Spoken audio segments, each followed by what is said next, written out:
Justin, what was the breakdown on the big hit that you took? What was the breakdown on it? Double stick slants. We had a 5-man protection.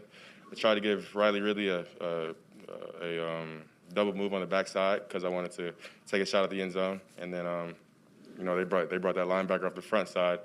So that's just a learning lesson for me, of course, to have our protection air over the routes and stuff like that, just to make sure I'm protected, because of course if I'm not, then there won't be a pass, just like there wasn't. But I just tried to audible the route on the backside, and I just want to get that double move up, and he came out the front side and got a pretty solid hit on me.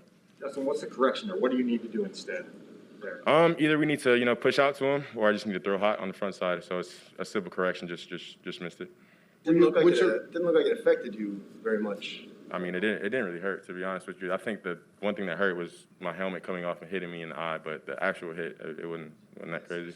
Taped up or anything on that? I think they just put some it was bleeding a little bit at first, and then they just put something on it.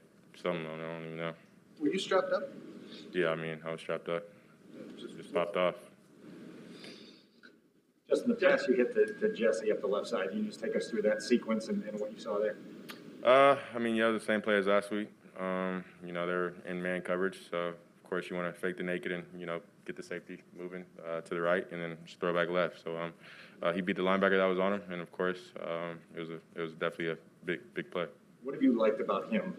You guys developed a connection over here. Yeah, I mean, I've definitely got a lot of rest with Jesse. He's a great player. I like his size. I like his hands, and he's a smart guy. Of course, he's been in the league a few years now, so he definitely knows what he's doing out there. So I mean, he's definitely a target that I like to go to for sure. There's a lot of conversation about the comments you made about the game being slow. It's your second preseason game. Yeah, and let me tighten that up, because that came out totally wrong. Y'all just well, not y'all, but apparently the narrative was that I'm just that good that the game was too slow. But what I meant to say was I go up against our first team defense a lot throughout the week. So me going against them and playing these preseason games when starters aren't in, that's going to slow the game down for me. So again, I just wanted to clear that up, because I don't want to come off as cocky or acting like I already made it, because I know I have a lot of work to do and get better at. But I mean, the game's not fast out there. I mean, of course it's going to be football, but I go up against one of the best defenses in the NFL weekly. So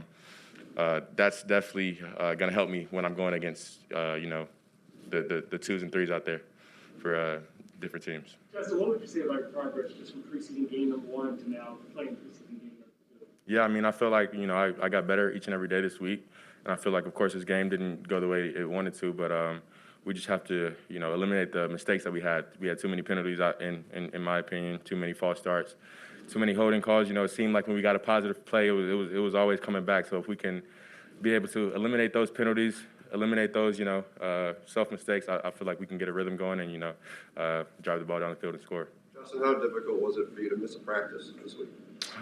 It was very difficult, because I love practicing. I don't take practice for granted. But of course, if your body's not right for the game, then you're not play. So just got to do all I can and make sure my body's 100% every day to give me the ability to go out there and practice. Did you come out today okay? Yeah, I mean, I was fine today. You didn't feel it all today with the groin running out? Yeah, no, I was good. How long did the headset issue, was that one play thing, one series thing? So we were having a little bit of trouble before the game, and then it started working, and then I think one play it worked, and then the second play there was something messed up with it. So, but they got it fixed and figured out, so it was all good. How eager were you to get in that? Did you want to play in the first half? Did you think you were going to play in the second quarter?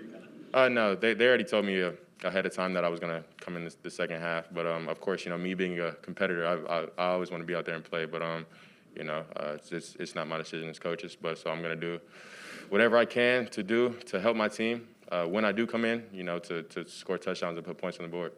I know when you're out there, the guys out there with you are working hard and doing their best. Sure.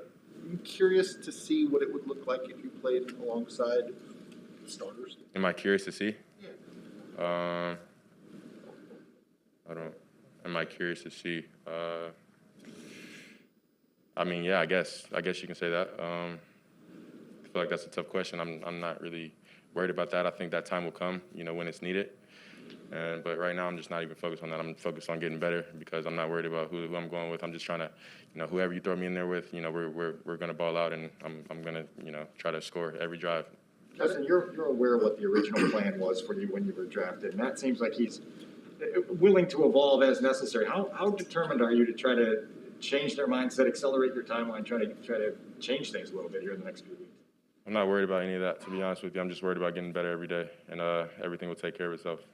Justin, Are you progressing as quickly as you thought you would be? I mean, are you surprised yourself at all? I feel like I'm in a good place right now mentally. I feel good about my progression every day, and how I'm practicing and getting in the film room and learning the playbook. So now it's just getting reps and reps and reps, and just keep getting those reps, keep building that repertoire of plays, and plays like that, plays like on the field today where I got kind of hit out there. You just learn from those plays, and go back to the film room and get better. The ability that you have to be calm and have clarity looking at the field when things are not going right, when either guys are covered or the blocking is breaking down, when and how did you learn that or develop that? Just over the years, I guess, from high school, from middle school, just running around, just trying to make plays. So it's not a I guess a one-time thing. I've been doing this for a long time. I've been kind of one of the fastest guys on the field.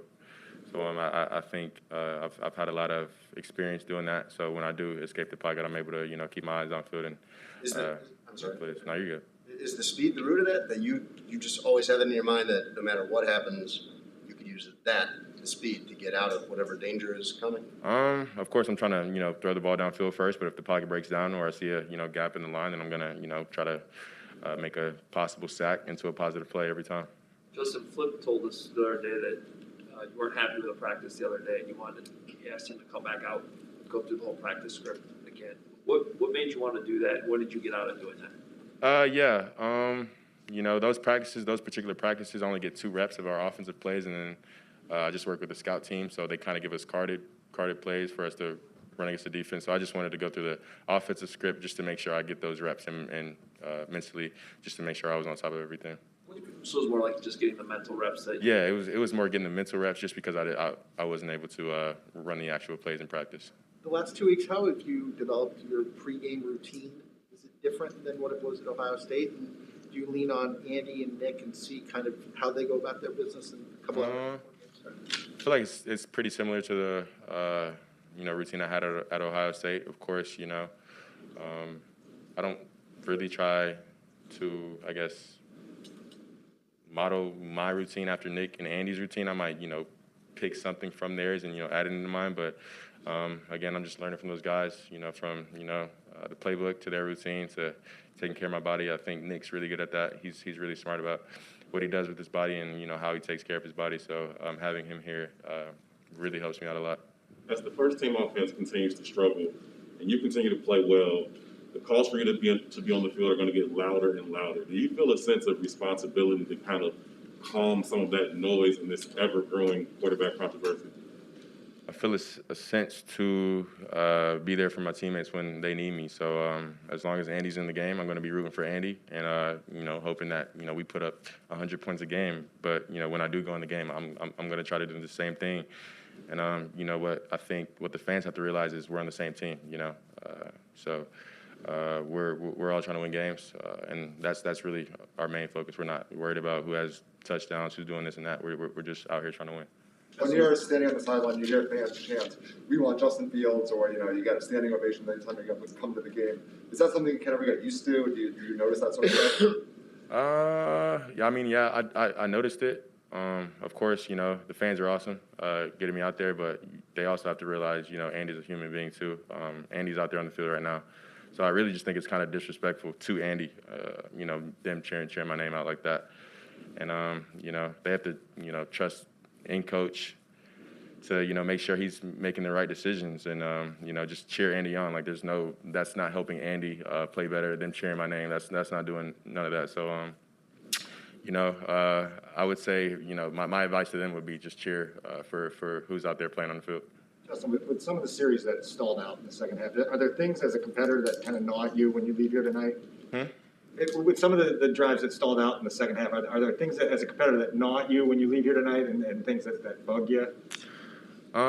Yeah, I feel like they were, just, the drives we had, when we would have a positive play, we'd come back with a flag. So again, that's just self-inflicted mistakes, and we can't make those mistakes. So I think we're gonna, come next week at practice and, focus on those mistakes, work on our cadences, making sure, we're on our P's and Q's mentally, and just making sure we try to limit those mistakes as much as possible.